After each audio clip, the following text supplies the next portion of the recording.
네, 안녕하세요. 오설록수입니다. 자, 저희가 이제 본격적으로 프로이트에 대한 이야기를 막 시작하고 있습니다. 자, 그러면서 프로이트가 정신과 의사로서 일을 했다라는 사실까지 말씀을 드렸어요. 프로이트는 실제로 정신과 의사로서 일을 했었죠. 그러다 보니 실제로 마음의 병을 앓았던 분들에 대한 치료를 지속할 수 있었어요. 하지만 프로이트가 처음부터 완전한 의사였던 것은 아니에요. 그러다 보니 당시 히스테로라 불렸던 병에 대해서 많은 시행착오를 겪기도 했죠. 그러던 중 프로이트는 환자들이 엄격한 도덕의식이나 성에 대한 증오 등이 있음을 알게 되었다고 해요. 그리고 이를 바탕으로 가설을 세우게 되죠.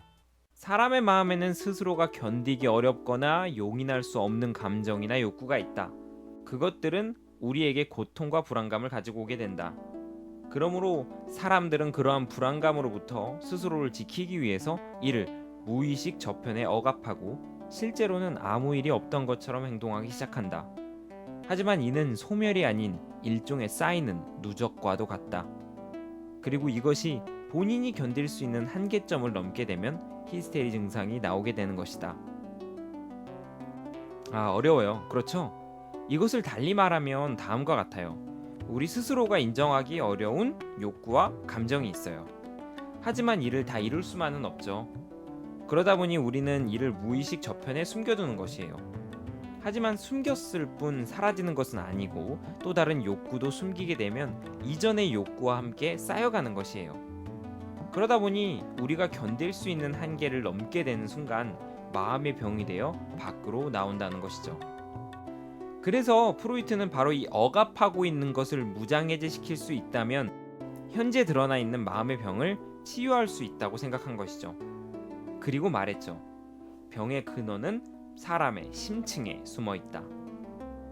이와 관련한 대표적인 상담 사례가 바로 여러분들께서 한 번쯤 들어보셨을 오 안나의 사례입니다.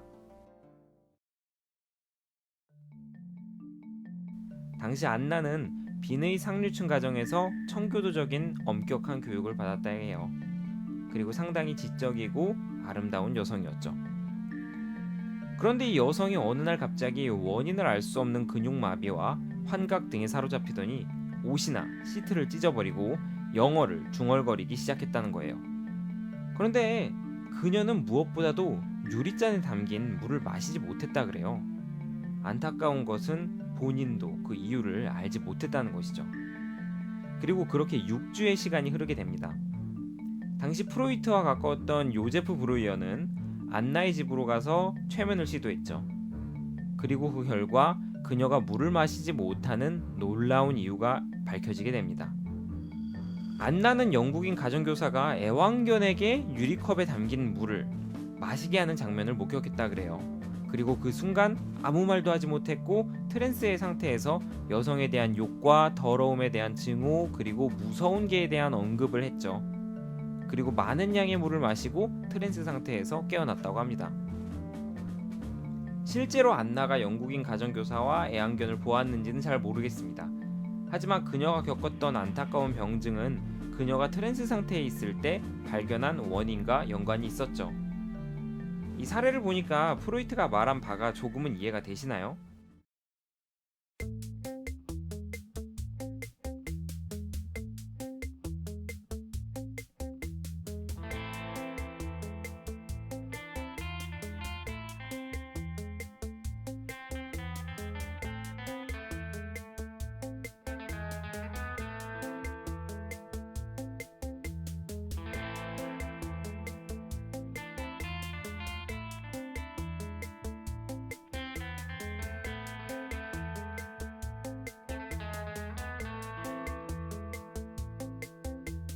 그러면 다음 시간에 봐요. 안녕.